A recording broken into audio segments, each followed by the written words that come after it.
What's up, everybody? Welcome back to another episode of BWT. Today, we will be talking about the Diamondbacks off-season plans. Before we get into that, make sure you guys are liking this video. Make sure you guys are sharing this video. Comment down below. And also make sure you guys are showing love to the other shows on the network. We've got the Joe Jordan Show. We've got Dave's Doghouse. We've got CTC, Carl Talking College. We've got FFC, Fantasy Football with Coach Coombs. In the red corner with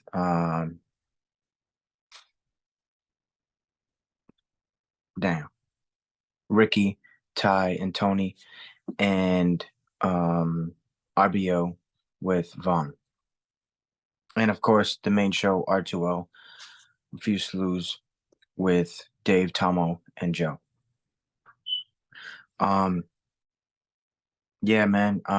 We've appreciated all the love that we've been getting on the network, and we're gonna continue to grow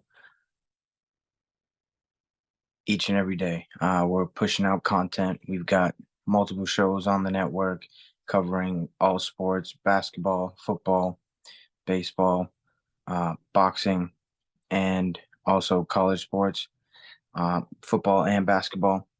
So make sure you guys are tuning in. Hit that sub button so you won't miss another video that comes out on the network. Diamondbacks, man, they are the Cinderella story of the MLB last year, right? They had 100 losses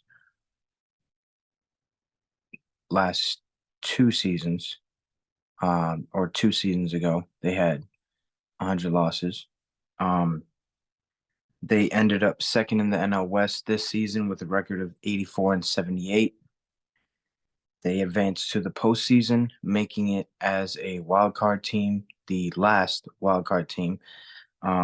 They swept the Dodgers in the NLDS. They beat the Phillies in Game 7 of the NLCS after going down 2-1. They lost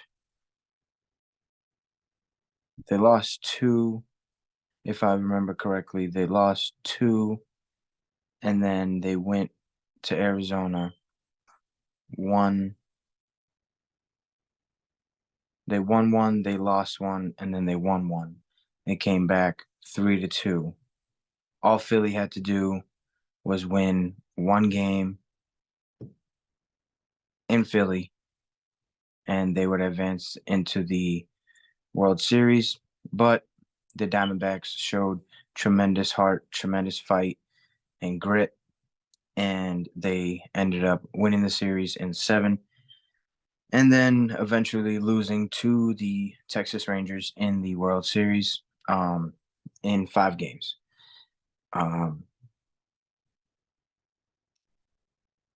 I don't think Diamondback fans predicted the Diamondbacks to be in the World Series. In the beginning of the season, I thought it was going to be the Yankees and the Braves fighting it out for the World Series championship. Yankees did not even make the playoffs, and the Braves were eliminated in the first round. So that's that. They have some free agents that they're going to have to come up with deals for.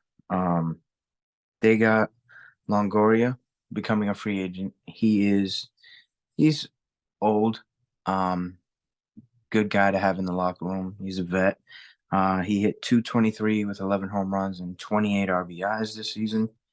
Mark Melancon missed the entire year with an injury. He's a free agent.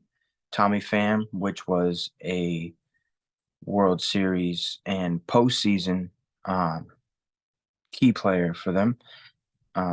He hit 256 with 16 home runs and 68 RBIs. He was acquired at the trade deadline from the Mets.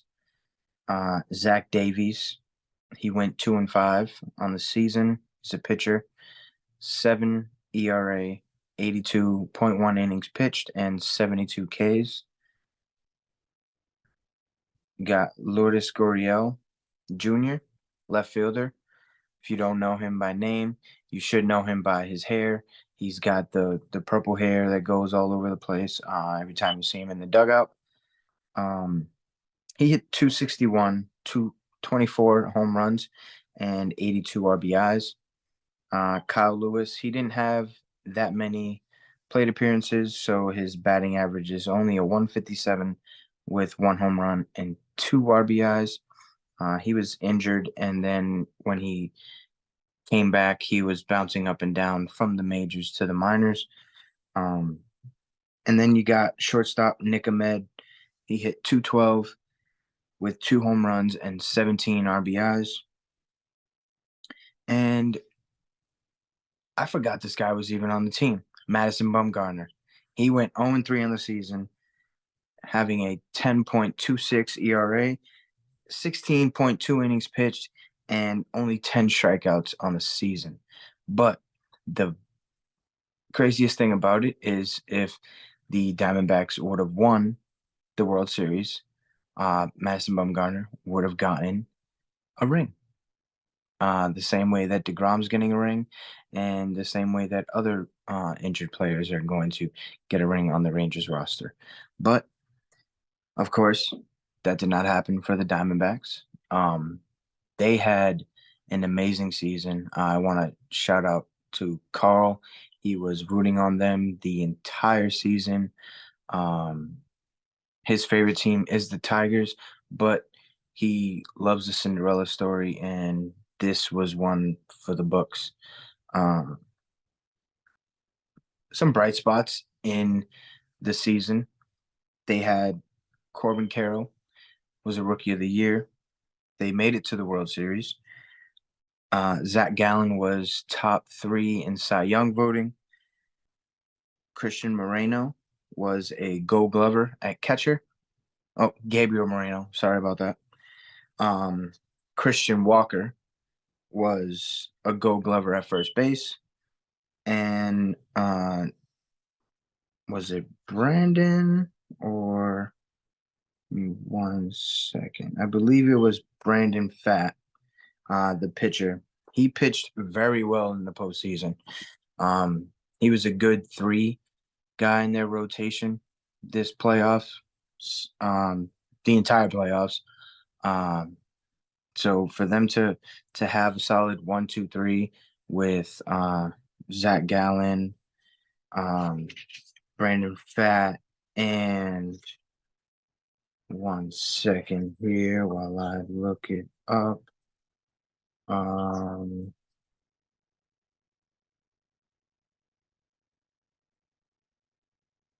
Zach Gallen.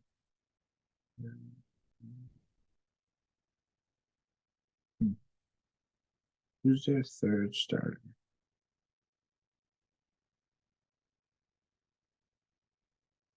Hmm.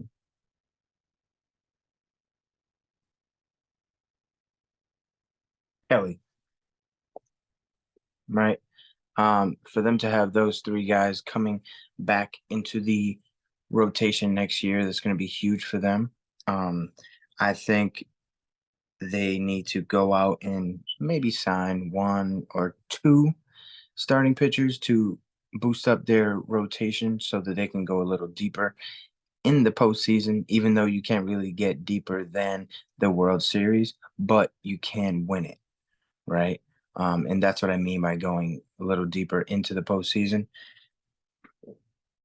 Um, so let's get into some predictions, right? Their team needs are third base, pitcher, and left fielder. I feel like they have everything else worked out. They got Alec Thomas in center. They have Corbin Carroll in right, Christian Walker at first, Ketel Marte at second, Geraldo Perdomo at shortstop, and Gabriel Moreno behind the plate with those 3 guys that I just added, that I just mentioned in the starting rotation. And in the back end of the bullpen, you've got Paul Sewald. So I feel like they have good pieces right now. If they were to make one or two splashes this offseason, they have a real good chance of making some noise again next season. Um, they went and traded for third baseman Eugenio Suarez from the Mariners. So that takes care of their third base need. Great bat, um, very good defensive guy. He will help them out tremendously with Longo being a free agent. They might just let him walk. Um, and if he comes back, he will just be like a team guy, just to have in the bullpen or in the dugout, just to keep the morale up, just to have everybody um, in tune with the game, make sure nobody loses focus on the big goal. Um, so yeah, that's that. And then so I see them re-signing Mark Melanson. Um, I see them re-signing um, Lourdes Gurriel Jr., left fielder. I also see them re-signing Tommy Pham just to have four outfielders in case of any injuries throughout the season. And Pham, you can mix him around anywhere in the outfield. He can play right, he can play center, he can play left.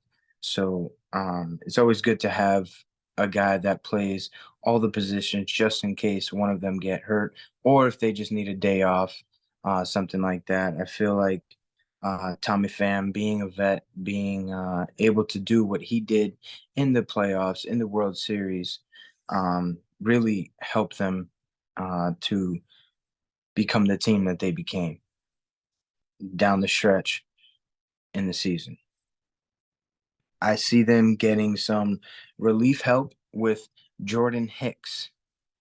I see them re-signing. I see them signing Jordan Hicks.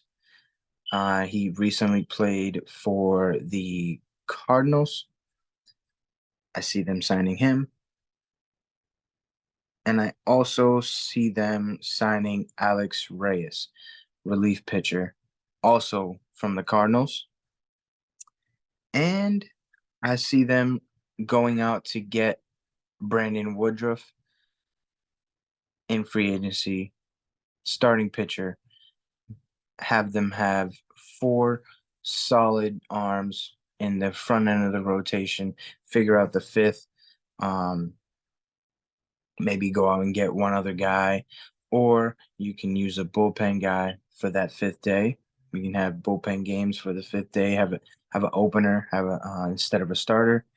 And I'm going to go out on a limb here and say that they will sign JD Martinez. He goes back to where his career started out in Arizona. And he just becomes a DH, right? He had tons of success last year with the Dodgers. He was able to get his iPad back and figure out his swing. For those of you that don't understand that, he is a very how do you say it? He needs to see his swing after every at bat. So every time he comes back into the dugout, no matter good swing, bad swing, he is always looking at the iPad to see what he can correct and go out there next time to be able to perform to the highest of his ability. Um, I was really shocked by the season that the Diamondbacks had. Now I'm expecting them to do it again, especially with that signing of Eugenio Suarez. If they re-sign those key guys that help them make a run in the postseason, and they bring in Woodruff to bolster up that starting rotation, with those relief guys, Jordan Hicks and Alex Reyes. Watch out, Dodgers. Watch out, Padres, because the Diamondbacks are for real. And they're here. And I don't think they're going to go anywhere for quite some time with the young core that they have. So those are my predictions for their off season. I hope you guys enjoyed this video. Make sure you guys are sharing this video, liking this video, comment down below, and tune into the other shows, man. We appreciate all the love we've been getting so far. We're going to continue to push out content every single day for you guys, because this is who we do it for. We do it to keep you guys entertained and in tune with the world of sports. So till next time, peace.